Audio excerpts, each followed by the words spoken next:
Gold, trusted gold buyers. మీరు తాకట్టు పెట్టిన బంగారాన్ని విడిపించి ఈ రోజు ఉన్న మార్కెట్ ధరకు కొనబడను.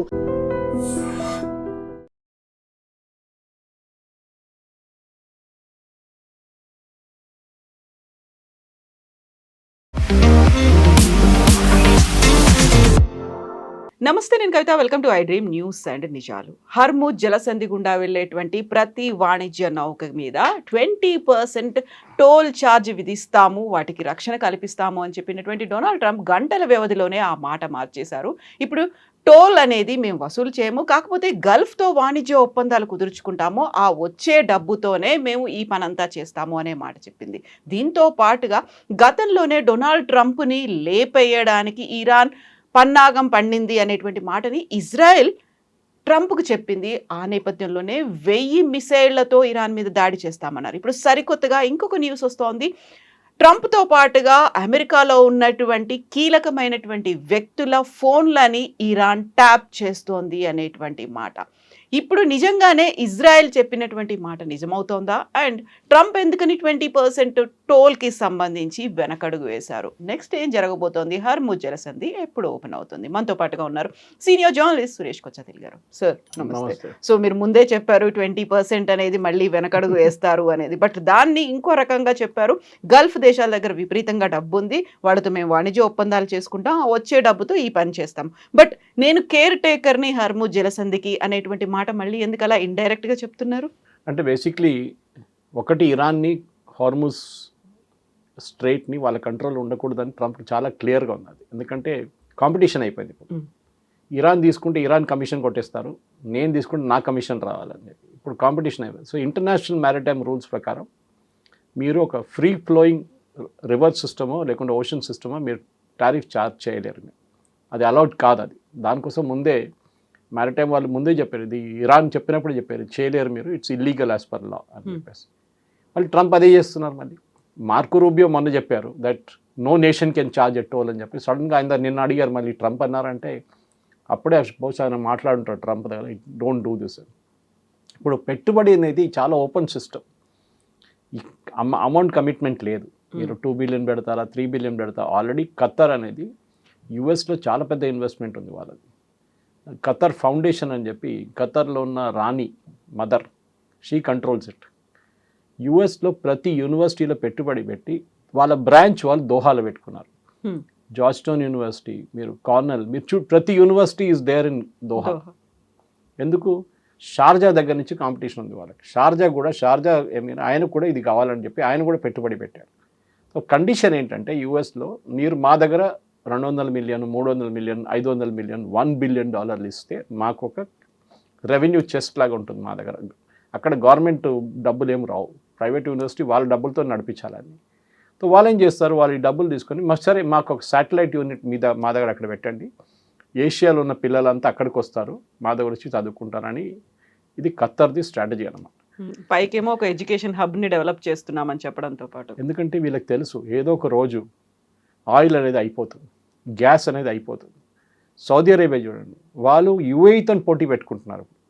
వీళ్ళందరికన్నా ముందు యుఏఈ మొదలు పెట్టారు ఇది. ఎందుకంటే యుఏఈ దగ్గర ఆయిల్, అంటే యుఏఈలో దుబాయ్ దగ్గర ఆయిల్ లేదు, అబుదాబి దగ్గర ఆయిల్ ఉంది. సో దుబాయ్ ఏం చేశారు, టూరిజం హబ్గా కన్వర్ట్ చేసుకున్నారు. టూరిజం మీద డిపెండ్. దానికోసం యుద్ధం జరిగి 2 రోజుల తర్వాత ఫస్ట్ అటాక్ జరిగింది దుబాయ్ ఎయిర్పోర్ట్ మీద జరిగింది, ఇరాన్ది. ఎందుకంటే వాళ్ళకి తెలుసు వాళ్ళ మెయిన్ డబ్బులు ఎక్కడి నుంచి వస్తుంది అనేది. ఇప్పుడు ప్రెసిడెంట్ ట్రంప్ చెప్తున్న దానికి ఒక క్లోజర్ లేదు. ఎందుకంటే ఒకటి, బుషేర్ మీద నిన్న అటాక్ జరిగి, నేను ఇప్పుడు అదే చూస్తున్నాను, latest wave of attacks over అంటున్నారు. అంటే లేటెస్ట్ వేవ్, ప్రతిరోజు ఒక వేవ్ కొడుతున్నారు వీళ్ళు. సో ఈ వేవ్లో వీళ్ళు ఇరాన్ మీద, బుషేర్ మీద కొట్టారు. బుషేర్ ఇస్ వేర్ వాళ్ళ న్యూక్లియర్ ప్లాంట్ ఉంది ఒకటి. నిన్న వీడియోస్ చూస్తే నాకు కూడా భయం వేస్తుంది, ఎందుకంటే మష్రూమ్ క్లౌడ్ లాగా వస్తుంది బయటికి, which is the typical nuclear explosion impact అన్నమాట. మనం చెర్నోబిల్ అట్లాంటి బ్లాస్ట్ చూడలేదు, చెర్నోబిల్ ప్లాంట్ బ్లాస్ట్ అయింది.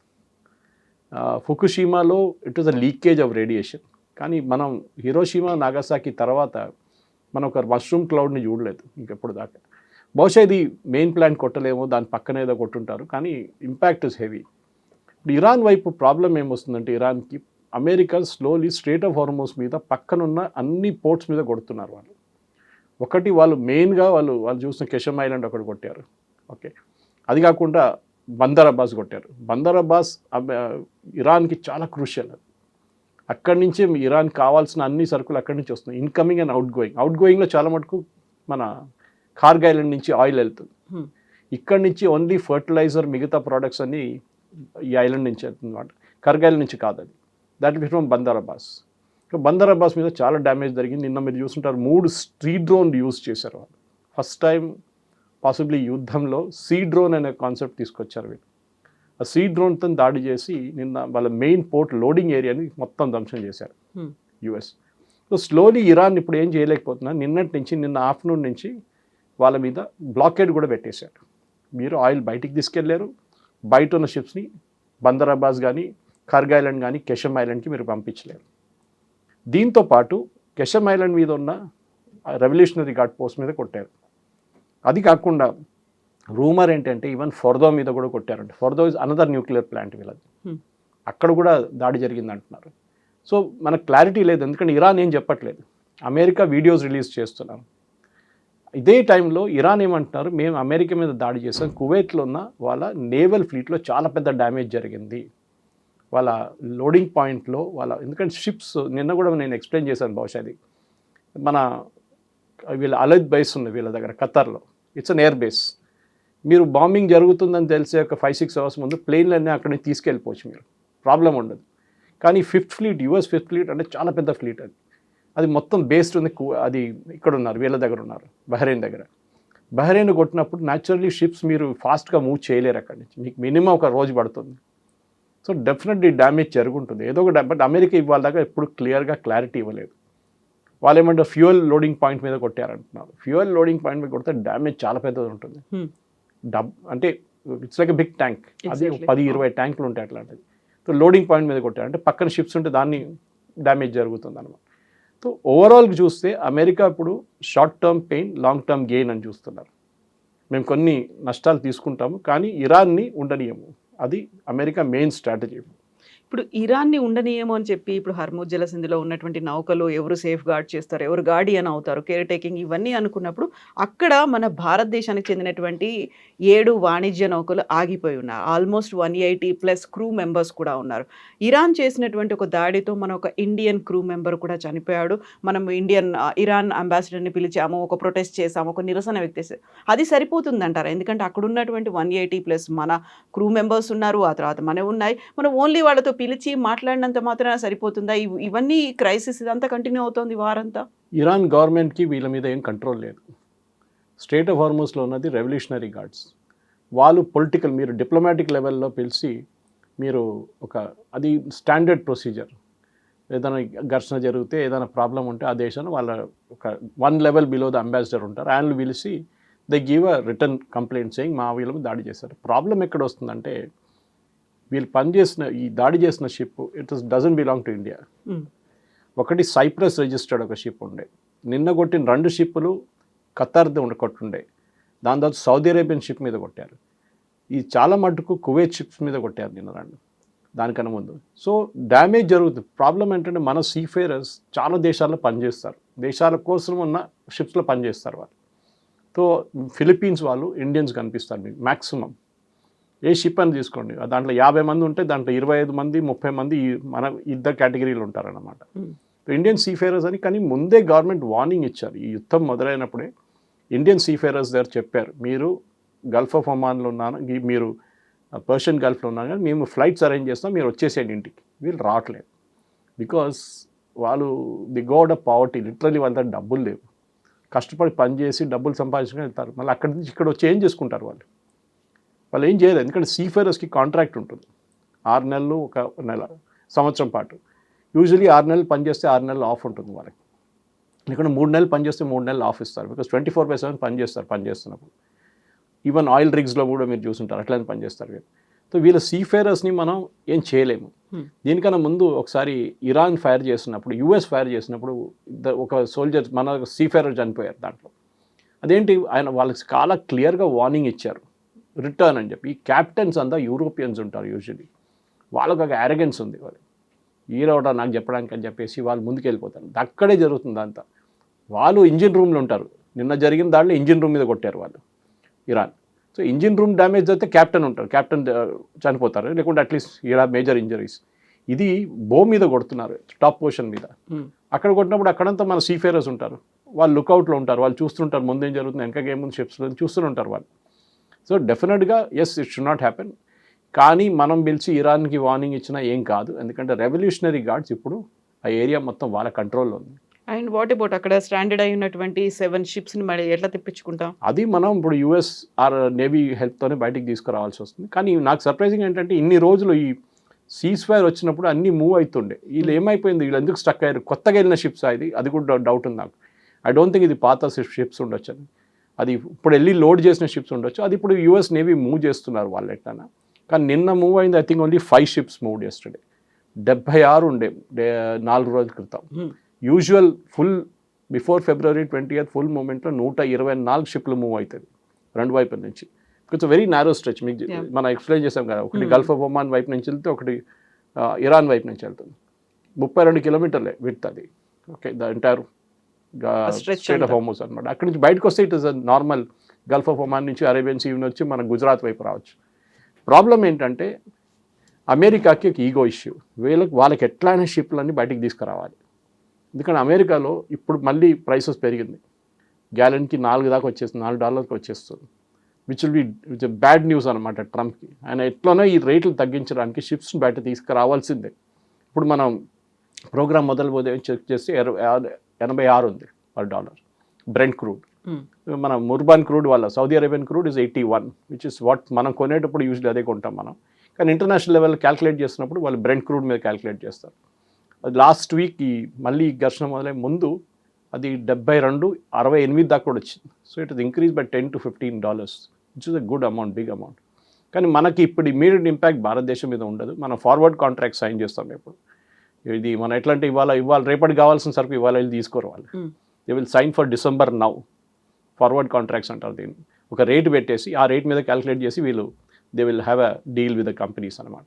సో మనకి ఇమ్మీడియట్ ఇంపాక్ట్ ఉండదు, ఎల్ఎన్జీ మీద ఉంటుంది, ఎల్పిజి మీద ఉంటుంది, అది బహుశా ఉండొచ్చు. కానీ ఇప్పుడు ఇమ్మీడియట్ నెక్స్ట్ 3 months ఉండదు. కానీ అమెరికాకు ఈగో ఉంది, మీరు అడిగిన మాటకి ఎస్ అమెరికా అంటున్నారు షిప్స్ హ్యావ్ టు మూవ్, మేము ప్రొటెక్షన్ ఇస్తున్నాం మీకు ప్రాబ్లం ఏంటంటున్నారు. వాళ్ళేమో భయపడుతున్నారు. దీంట్లో అంతా మనం ఇన్సూరెన్స్ గురించి మాట్లాడామనుకుంటాం. మొన్న ఈ షిప్స్కి ఇన్సూరెన్స్ ఇవ్వాల్సి వస్తుంది. ఒక్క షిప్ కూడా వితౌట్ ఇన్సూరెన్స్ మూవ్ కాదు. మనం వెహికల్స్ తీసుకున్నప్పుడు థర్డ్ పార్టీ తీసుకుంటాం, లేకుంటే కాంప్రహెన్సివ్ తీసుకుంటాం, అది ఒక సంవత్సరానికి తీసుకుంటాం మనం. వీళ్ళకి అది కాదు, వీళ్ళకి ప్రతి ట్రిప్కి తీసుకోవాల్సి వస్తుంది. And they will look at the, మీరు యూరోప్లో తిరుగుతున్నారు, ఎక్కువ ఉండదు ఇన్సూరెన్స్. కానీ మీరు గల్ఫ్కి వచ్చారు, ఇప్పుడు పెరుగుతుంది. మీరు బాబుల్ మందేబ్ నుంచి వెళ్తున్నారా, మీరు స్ట్రేట్ ఆఫ్ హార్ముజ్ నుంచి వెళ్తున్నారా, then again one more issue. మీరు సూయజ్ కెనాల్ నుంచి వస్తున్నారా, మీరు పనామా కెనాల్ నుంచి వస్తున్నారా, లేదు మీరు మలక్కా స్ట్రైట్స్ నుంచి వెళ్తున్నారు. So insurance varies. కానీ ఇప్పుడు ఎవరు ఇన్సూరెన్స్ ఇవ్వట్లేదు ఈ షిప్స్కి. So they are taking personal risk అన్నమాట. సో ఇప్పుడు మొన్న జరిగిన 4 దాడుల్లో కూడా ఆ ships are owned by country, not by company. అదొక పెద్ద డిఫరెన్స్ అనమాట. 2 షిప్లు ఏమో వీళ్ళది ఉండే, ఖతార్ది ఉండే, ఒకటి కువైత్ది and one more Saudi Arabian. So వాళ్ళ ప్రాబ్లం ఏంటంటే ఇప్పుడు వాళ్ళ కంట్రీ వాళ్ళే నడిపించుకుంటున్నారు, వాళ్ళ ఫ్లాగ్ ఎక్కించుకొని they are moving out of the gulf. జరగాల్సింది, ఎందుకంటే జరగకపోతే మనకి 86 కాదు 90కి వెళ్ళిపోతుంది ఈజీగా. So we have to move the ships, ఇంకేం ఆప్షన్ లేదు మనకి. అక్కడ స్టాండర్డ్ అయిపోయినటువంటి మన ఇండియన్ షిప్స్ గురించి మాట్లాడుకుంటుంటే అమెరికాలోనే ట్రంప్ కాంగ్రెస్ ఒక డిస్కషన్ అనేది అవుతోంది, రష్యా మీద శాంక్షన్స్ని పెట్టాలి అనేది. ఇప్పుడు 500% ఉన్నదాన్ని 100%కి చేయాలా అనే దాంతో పాటుగా ఆ ఇంపాక్ట్ అనేది భారత్ అండ్ చైనా మీద కూడా ఉండబోతోంది. ఇండైరెక్ట్గా మనం దాన్ని తగ్గించుకునేటువంటి పరిస్థితి, రష్యా నుంచి చేసుకుంటున్నటువంటి ఇంపోర్ట్స్ని మనం తగ్గించుకోవాలి అనేది. సో అక్కడ ఇంపాక్ట్ అనేది మన భారతదేశం మీద ఎలా ఉంటుంది? మీకు గుర్తుంటుంది, బైడెన్ ఉన్న టైంలో బైడెన్ మనకు చెప్పారు రష్యా దగ్గర నుంచి ఆయిల్ కొనుక్కోండి. అప్పుడు మోదీ గవర్నమెంట్ ఏం చెప్పారు, మీరు బ్యాన్ పెట్టారు కదా, మా మీద కూడా మీరు టారిఫ్ పెట్టేస్తారంటే కాదు, మీరు కొనుక్కోండి. ఫస్ట్ 30 days ఇచ్చారు, ఆ తర్వాత ఎక్స్టెండ్ చేశారు. అదే జరుగుతుంది. ఎందుకంటే రష్యన్ క్రూడ్ మార్కెట్లో రాకపోతే మళ్ళీ రేట్లు పెరుగుతుంది. అదే చేశారు బైడెన్ టైంలో. ఏం చేశారు, భారతదేశం మనం రష్యా దగ్గర నుంచి క్రూడ్ కొనేసుకొని మనకి కావాల్సిన క్రూడ్ పెట్టుకొని 50 నుంచి 40 నుంచి 50% పెట్టుకొని మిగతా రిఫైన్ చేసి మన యూఎస్కి అమ్మాం మనం.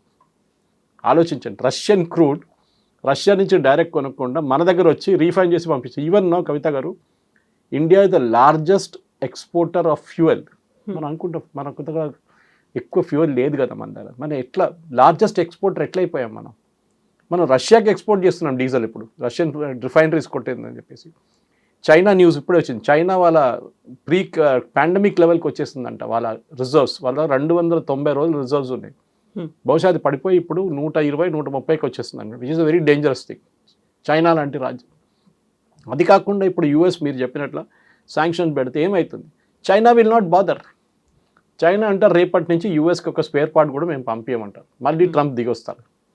ఇదంతా ప్రపోజల్ పెట్టింది లిండ్సే గ్రామ్ మొన్న యుక్రెయిన్కి వెళ్ళారు. యుక్రెయిన్ నుంచి వచ్చిన తర్వాత చనిపోయారు. పెద్ద కాన్స్పిరసీ థియరీ నడుస్తుంది, ఈ రష్యన్స్ చంపేశారు యుక్రెయిన్కి వెళ్ళినప్పుడు, ఈయన శాంక్షన్స్ అది ఇది అన్నారు. భారతదేశం కూడా శాంక్షన్ పెడతా అన్నారు. కానీ ట్రంప్కి తెలుసు ఈ ఆయిల్, రష్యన్ ఆయిల్ మార్కెట్ రాకపోతే ఇప్పుడున్న $86-100 వెళ్ళిపోతుంది. అండ్ దట్ ఇంపాక్ట్ అమెరికా మీద ఉంటుంది, అన్నిటికంటే పెద్ద అమెరికన్ కన్జ్యూమర్స్ మీద ఉంటుంది. సో జరగదు, మాట్లాడుతూనే ఉంటారు. ఎందుకంటే ప్రెసిడెంట్ ట్రంప్కి ప్రెసిడెంట్ పుటిన్కి చాలా బాగా రిలేషన్షిప్ ఉంది. వాళ్ళు they are on a good terms అన్నమాట. కానీ పొలిటికల్ పాస్చరింగ్లో ఇదంతా నడుస్తుంది. అండ్ ట్రంప్కి ఏమో నేటో తను అస్సలు పడదు.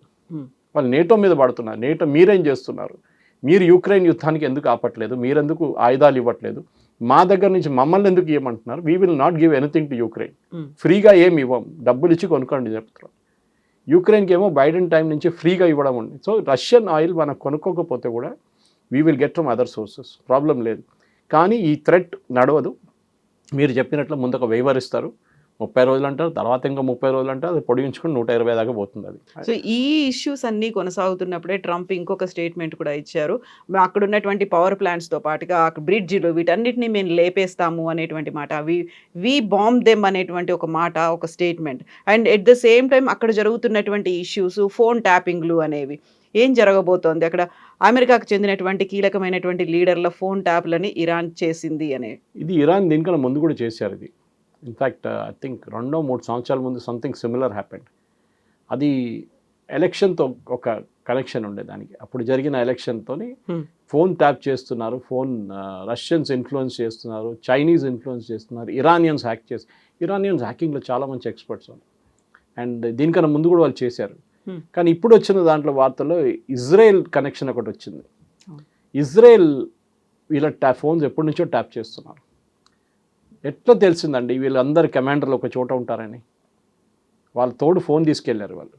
ఆబ్వియస్లీ వీళ్ళందరూ ఒకటే బిల్డింగ్లో ఉన్నారని తెలిసిపోయింది. ఫోన్ ఆన్ చేయగానే లొకేషన్ తెలిసిపోతున్నారు. మన లొకేషన్ కూడా ఆన్ చేయక్కర్లేదు. Your phone has an IMEI location which can trace it. అది ఇజ్రాయెల్ ఎక్స్పర్ట్స్ దాంట్లో. మనం పెగసస్ అనే ఒక సాఫ్ట్వేర్ విన్నాం, మనం కూడా కొనుక్కొచ్చుకున్నామనే ఆరోపణ ఉంది. ఇప్పుడు కూడా వీఆర్ యూజింగ్ ఇట్. అది మనం బయట ఎక్కువ మాట్లాడడం దాని గురించి, ఎందుకంటే it's used against terrorist mostly. So Israel is the production home for Pegasus. అట్లాంటి వాళ్ళ దగ్గర హై అండ్ సాఫ్ట్వేర్ ఉంది. మొన్న ప్రెసిడెంట్ ట్రంప్కి థ్రెట్ వచ్చినప్పుడు CIA and secret service proof అడిగారంట ఇజ్రాయెల్ దగ్గర. మీకు ఎట్లా తెలిసింది అంత? So Israel I believe of course confidential బేసిస్లో షేర్ చేశారు అది 1-to-1లో. దాని నుంచి దీస్ పీపుల్ ఆల్ కేమ్. అప్పుడే ఈ న్యూస్ బయటకు వచ్చింది దట్ ఇరానియన్ ఫోన్స్ అంతా వీళ్ళు ట్యాప్ చేస్తున్నారని. మీకు గుర్తుంటుంది మన దగ్గర ఈ పేజర్ బాంబ్ బ్లాస్ట్ జరిగింది. ఓకే, హమాస్ వ్యతిరేకంగా. హమాస్ లీడర్స్ అందరినీ ఆల్మోస్ట్ టాప్ 20-25 లీడర్స్ని తీసేశారు వాళ్ళు ఒకటేసారి. ఏం చేశారు, ఆ పేజర్ కంపెనీ పేరు మించి తయారు చేయించారు. ఒక ఇండియన్ ఇన్వాల్వ్డ్ ఉండే దాంట్లో. ఆ కంపెనీ అసలు ఎగ్జిస్టే లేదు. కానీ వాళ్ళ కోసం యూట్యూబ్ వీడియో పెట్టారు, వీడియోలు తయారు చేశారు, కంపెనీ వెబ్సైట్ తయారు చేశారు, ప్రైసింగ్ పాయింట్స్ పెట్టారు, అమెజాన్ లాంటి దాంట్లో సేల్స్ పెట్టేశారు. సో ఇరాన్ కొనుక్కున్నారు అది. ఇరాన్ కొనుక్కొని హెజ్బుల్లాకి పంపించారు, హూతీలు పంపించారు అండ్ హమాస్ పంపించారు. దాంట్లో హమాస్కి వెళ్ళే ఫోన్లలో వీరు ఆ బాంబు పెట్టారు, చిన్న బ్యాటరీ బాంబు పెట్టి 2 సంవత్సరాల తర్వాత దాన్ని బ్లాస్ట్ చేశారు. అది వీళ్ళ కేపబిలిటీ. ఇజ్రాయెల్ మొసాడ్ కానీ Shin Bet, Mossad is our external, Shin Bet is our internal secret service. They are CIA కన్నా చాలా మంచి. ఈవెన్ మీరు అమెరికన్ కాదు, ఏ కంట్రీ సీక్రెట్ సర్వీస్ కూడా ఇజ్రాయెల్ దగ్గర రాలేరు. సో చేశారు, ఎస్, దాంట్లో డౌట్ లేదు. ఎందుకంటే మీకు గుర్తుంటుంది, పాత ఒక కేసు ఉండే, ఇరాన్ న్యూక్లియర్ పవర్ ప్లాంట్ నడిపించే అండ్ వాళ్ళ పవర్ గ్రిడ్ది సాఫ్ట్వేర్ ఒకటి ఉండే. ఈ సాఫ్ట్వేర్ అంతా ఆ టైంలో 5-6 సంవత్సరాల ముందు CDలో స్టోర్ చేస్తుండే. అంటే మీకు ఎప్పుడైనా ఒక సాఫ్ట్వేర్ కరప్ట్ అయిందంటే మళ్ళీ అది అప్డేట్ చేయడానికి CD పెట్టి మళ్ళీ అప్డేట్ చేస్తారు సిస్టమ్. ఒకరోజు ఇజ్రాయేలీ సీక్రెట్ సర్వీస్ అంటే మొసాడ్ వీళ్ళు వచ్చి ఈ ప్లాంట్ లోపల దూరి వాల్ట్ ఓపెన్ చేసి, సీక్రెట్ వాల్ట్ ఓపెన్ చేసి ఈ సీడీలు 500 సీడీలు పట్టుకెళ్ళిపోయారు ఇజ్రాయెల్కి. ఇరాన్కి తెలియలేదు. వాళ్ళు అనుకున్నారు వాల్ట్ ఉంది, వాల్ట్ బాగానే ఉంది. సేఫ్గానే ఉందనుకున్నాం. మూడో రోజు నెటన్యాహు ప్రెస్ కాన్ఫరెన్స్ పెట్టి ఈ సీడీలను డిస్ప్లే చేసిన అప్పుడు ఇరాన్ తెలిసింది మా దగ్గర ఉన్న సీడీలు కొట్టేశారు వీళ్ళని. So this is nothing surprising. And యుద్ధంలో ఎప్పుడు అంటాం కదా all is fair in love and war అని. సో ఇది కూడా అంతే. దెన్ ఇది నడుస్తుంది ఇంకా. కానీ ఇప్పుడు ట్రంప్ సిచ్యువేషన్ నాకు కొంచెం బాధ అనిపించింది. ఇప్పుడు ఐ వాజ్ జస్ట్ రీడింగ్, ఇప్పుడు జరిగిన ఒక స్ట్రైక్లో 7 మంది ఇరానియన్ సోల్జర్స్ చనిపోయారంటే. ఇరాన్ అంటున్నారు ఇది, సెంట్కామ్ ఏం చెప్పట్లేదు కదా. సెంట్కామ్ చెప్పలేదు కానీ they have given a statement. So this ఇప్పుడు యుద్ధం నెక్స్ట్ లెవెల్కి వెళ్తుంది. ఇప్పుడు దాకా ఇరాన్ ఎప్పుడు చెప్పలేదు వాళ్ళు సోల్జర్స్ చనిపోయారని. ఇప్పుడు స్టేట్మెంట్ వస్తుంది. This is as of 5 seconds ago. So war ఇంకో డైరెక్షన్లో మారిపోతుంది. ఇప్పుడు అమెరికా ఇరానియన్ సోల్జర్స్ మీద దాడి చేస్తున్నారు. రెవల్యూషనరీ గార్డ్స్ కాదు, సోల్జర్స్. ఇది మీకు గుర్తుంటుంది, ఇది షా ఆఫ్ ఇరాన్ టైం నుంచి ఉన్న ప్రాబ్లం ఇది. ఖొమేనీకి ఎప్పుడు డౌట్ ఉంటే Iranian soldiers, Shah of Iran మనుషులు యుఎస్ ట్రైనింగ్ తీసుకున్నారు, వీళ్ళు మాతో ఎప్పుడు పనికిరాదు, మాతో పని చేయరు, మమ్మల్ని వెనక నుంచి పొడి చేస్తారని చెప్పి కట్టప్ప స్టైల్లో. ఇదే జరిగింది. రెవల్యూషనరీ గార్డ్ సెటప్ చేశారు. Revolutionary guard running the country. ఇప్పుడు రెవల్యూషనరీ గార్డ్ మీద దాడి చేస్తున్నారు, ఇరానియన్ ఆర్మీ మీద కూడా దాడి చేస్తున్నారు. బహుశా ఇరానియన్ ఆర్మీని ఒక కూ కోసం రెడీ చేస్తున్నారు అమెరికా. వాళ్ళు బయటకు వచ్చి గవర్నమెంట్ని, వాళ్ళ దగ్గర ఆయుధాలు ఉన్నాయి కదా, they can actually fight. So బహుశా అదే జరుగుతుంది. And I'm just reading that news అనమాట ఇప్పుడు.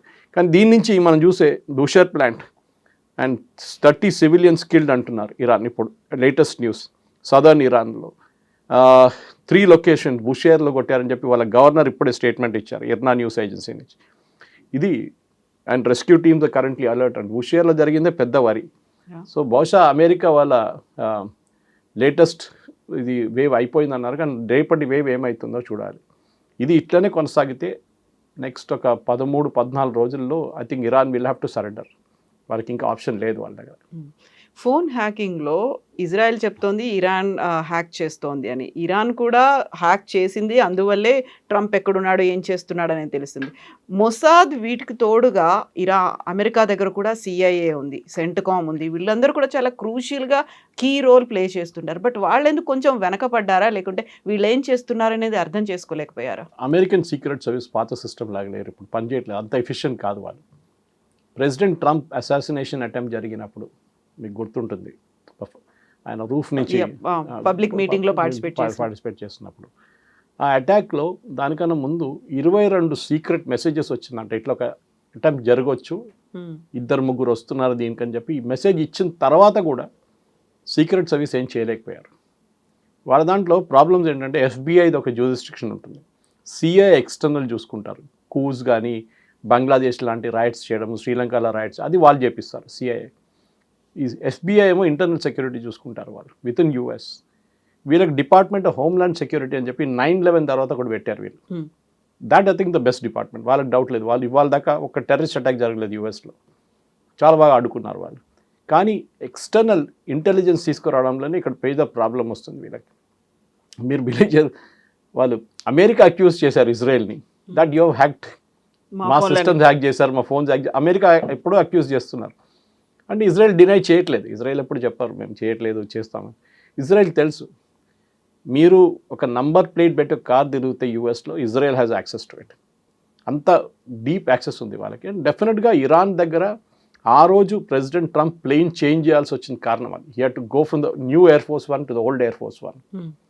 ఎందుకంటే క్లియర్గా వీళ్ళు టర్కీలో అంకారా నుంచి ప్లేన్ టేక్ ఆఫ్ చేస్తున్న టైంలో షూట్ చేయడానికి ఇరాన్ ప్లాన్ వేసుకున్నారు, మిసైల్ పెట్టేసి కొట్టడానికి. కానీ ఆ రోజు చెప్పిన తర్వాత రూట్ మార్చేశారు. ప్రెసిడెంట్ ట్రంప్ US వెళ్ళకుండా లండన్కి వెళ్ళారు. లండన్కి వెళ్ళి లండన్ నుంచి ఎయిర్క్రాఫ్ట్ మార్చి మళ్ళీ కొత్త ఎయిర్ ఫోర్స్ 1 నుంచి అక్కడికి వెళ్ళారు. సో కన్ఫ్యూజ్ చేయడానికి అన్నమాట బేసిక్. ఇప్పుడు మీరు ఆలోచించండి నెటన్యాహు సెక్యూరిటీ ఎంత ఉంటుంది. ఎందుకంటే మీరు మన ఇరాన్ రిలీజ్ చేసిన లిస్ట్లో number 1 is not Trump, number 1 is Netanyahu. So Israeli prime, ఎందుకంటే మనం చూసాం దీనికన్నా ముందు కూడా దే లాస్ట్ 1 ప్రైమ్ మినిస్టర్ ఈ టెర్రర్ అటాక్తో, ఇట్లానే ఆయన అసాసినేట్ చేశారు. అది Yitzhak Rabin or somebody else, I don't remember, one of them died అట్లా. సో సెక్యూరిటీ చాలా టైట్ ఉంటుంది ఇజ్రాయలీ లీడర్స్ ఎప్పుడు. అండ్ ఇజ్రాయెల్కి ఒక పారానోయా ఉంది. వాళ్ళు ఇంగ్లీష్లో అంటారు లుకింగ్ ఓవర్ యువర్ షోల్డర్ అని చెప్పి, వెనక ఎవరి నుంచి వస్తున్నాడు చూస్తూనే ఉంటారు. ఎవరు వెన్నుపోటు పడుస్తారు డెఫినెట్గా. ఎందుకంటే వాళ్ళ ఒక దేశం అట్లనే వాళ్ళు పుట్టారు. వాళ్ళు దే వర్ బోర్న్ ఇన్ 1948 మే, మనకి ఇండిపెండెన్స్ వచ్చి 1 సంవత్సరం తర్వాత. ఇవాళ కూడా ఇజ్రాయేలీ సీక్రెట్ సర్వీస్ మనతో పనిచేస్తున్నారు. మనకి కార్గిల్లో అమెరికా జీపీఎస్ డిసేబుల్ చేసేసారు. మన ఎయిర్క్రాఫ్ట్ కానీ మన గ్రౌండ్ స్టేషన్స్ కానీ జీపీఎస్ వాడలేకపోయారు. ఆలోచించండి, మీరు హైదరాబాద్లో ఉన్న సడన్లీ జీపీఎస్ ఆఫ్ చేస్తుంది కానీ we're depending on American satellites. ఇప్పుడు మన శాటిలైట్స్ తయారు చేసుకున్నాం దానికోసం. So now your local GPS use చేసి మన ఎయిర్క్రాఫ్ట్ కూడా మన దగ్గర సివిలియన్ ఇండిగో ఆ జీపీఎస్ యూస్ చేసి ఫ్లై చేశారు. Okay, I think Mumbai to Delhi I think it was. So చాలా క్లియర్గా ఇజ్రాయేలీ ఇంటెలిజెన్స్ అనేది టాప్ క్లాస్, అంటే డౌట్ లేదు. వాళ్ళు హ్యాక్ చేశారంటే ఐ విల్ బిలీవ్ దట్ అన్నమాట. కానీ ప్రాబ్లం ఎక్కడ వస్తుందంటే ఇజ్రాయెల్లో వాళ్ళు అమెరికన్ అంతా వాళ్ళకి they don't trust, American trust చేయరు వాళ్ళు. చాలా పెద్ద ప్రాబ్లం ఉంది అమెరికాలో. ఎందుకంటే దీనికన్నా ముందు కూడా అమెరికాతో సహాయం చేసినప్పుడు కూడా చైనీస్ హ్యాక్ చేశారు. చైనీస్ అమెరికన్ సిస్టమ్స్లో హ్యాక్ చేసినారు వాళ్ళు, దాంట్లో కూడా వాళ్ళ ఎక్స్పర్ట్స్. రష్యన్స్ దానికన్నా పెద్ద ఎక్స్పర్ట్స్, వాళ్ళు కూడా హ్యాక్ చేస్తున్నారు అమెరికన్ సిస్టమ్స్ని, ఎస్పెషలీ పెంటగన్లో ఉన్న సిస్టమ్స్ హ్యాక్ చేయడంలో. ఇది ఒక గేమ్ కవిత గారు, ఇది అందరు చేస్తారు, మనం కూడా చేస్తాం.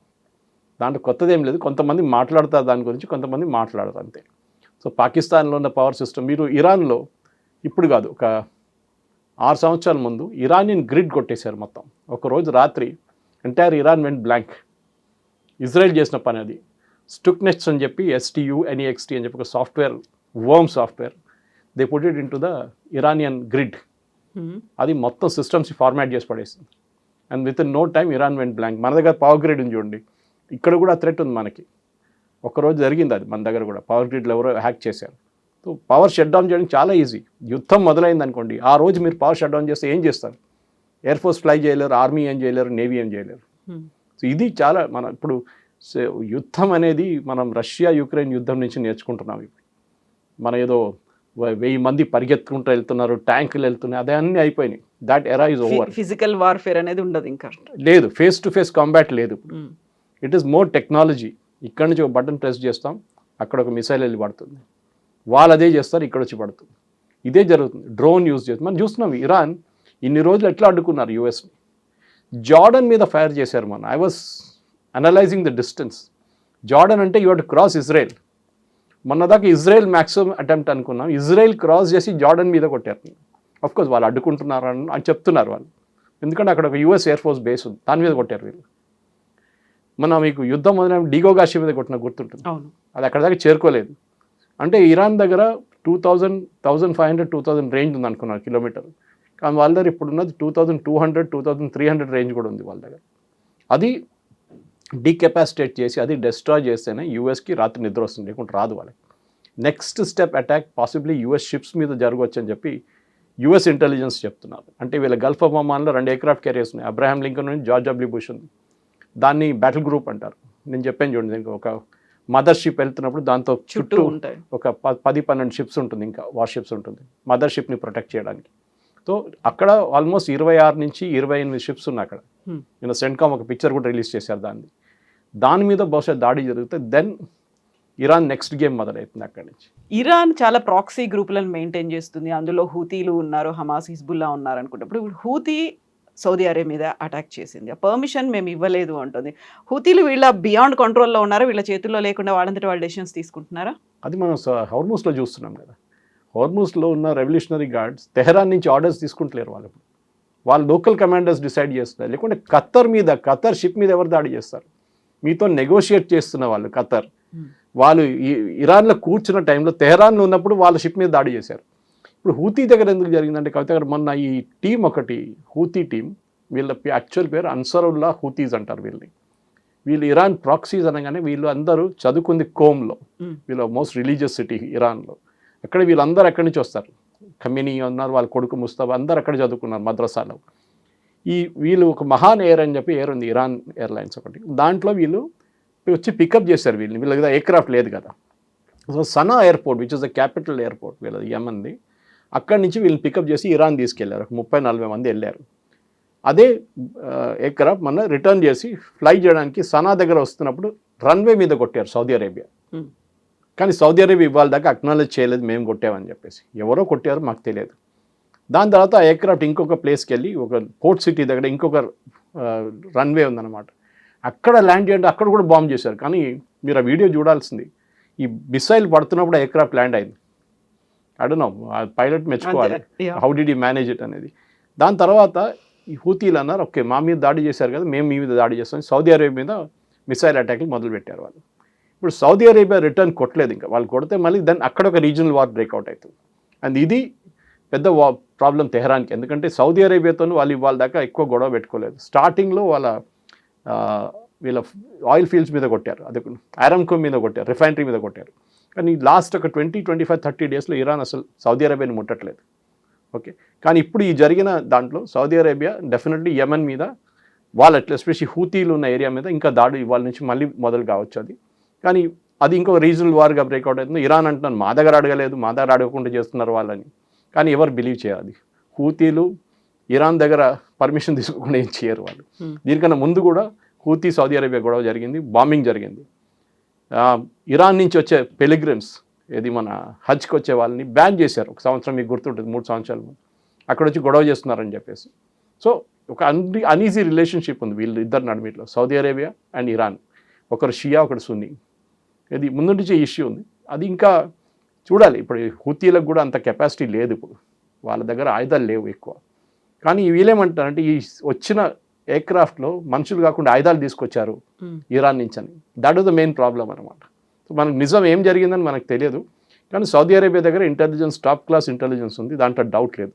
ఏం జరుగుతుంది సనాలో అని వాళ్ళకి తెలుసు చాలా క్లియర్గా. సో యుద్ధం అనేది ఒక సింపుల్గా జరుగుతున్నటువంటి ఒకే ఒక ఇష్యూ కాదు, బోల్డ్ అంత నెక్సెస్ ఉంది, ఇంటర్లింక్డ్గా ఉన్నాయి, ఒక చైన్ రియాక్షన్స్ కూడా కనిపిస్తున్నాయి. మీరు అది చదువుకుంటే ఒకసారి ఇఫ్ యూ అనలైజ్, మనం ఇప్పుడు ఒక హూతీలు అండ్ ఒక సౌదీ అరేబియా గురించి మాట్లాడే, అక్కడ పాకిస్తాన్ ఉన్నారు. అక్కడ Pakistan is again Sunni nation. Okay, వాళ్ళకి ఇరాన్తో వాళ్ళు చర్చలు నడుపుతున్నారు, షియా నేషన్. ఓకే, ఇది చాలా కాంప్లికేటెడ్. పాకిస్తాన్ నుంచి 4,000 మంది సోల్జర్స్ అక్కడ ఉన్నారు, వాళ్ళ 8 F-16 ఎయిర్క్రాఫ్ట్ అక్కడ ఉంది. ఓకే, వాళ్ళ మీద నిన్న దాడి జరిగితే అదేమైనా డ్యామేజ్ అయిందని నేను చూస్తున్నాను. నేను అదే నిన్న నుంచి ఆ న్యూస్ ట్రై చేస్తున్నాను. Where Pakistan aircraft damaged, runway మీద ఉంటుంది, లేకుంటే పార్క్ చేస్తుంటే హ్యాంగర్లో. వీళ్ళు దాడి చేస్తున్నప్పుడు ఎక్కడ వెళ్ళి పడ్డది అది? ఎందుకంటే వీళ్ళు అన్నారు we attack the Saudi Arabian aircraft air force base అంటున్నారు. ఏ బేసు ఎక్కడ డీటెయిల్స్ లేదు ఇప్పుడు. Or did they attack Riyadh attack చేయలేదు. సౌదీ అరేబియా బిగ్ కంట్రీ, చాలా పెద్ద కంట్రీ. గల్ఫ్లో చూస్తే అందరికన్నా పెద్ద సౌదీ అరేబియా. మీరు అన్ని దేశాలు కలుపుకుంటే కూడా సౌదీ అరేబియాకి ఈక్వల్ రారు వాళ్ళు. Second biggest is Iran actually, and then UAE of course, Emirates. వాళ్ళు 7 సపరేట్ కంట్రీస్ని ఒక గ్రూప్గా ఉంచుకున్నారు వాళ్ళంతే. కానీ ఈ హూతీల ఇష్యూ ఇక్కడే ఆగిపోతే మంచిది, లేకుంటే వార్ మళ్ళీ అక్కడ ఇంకొక యుద్ధం అక్కడ మొదలైంది. Yes, sir. Thank you. Thank you, sir.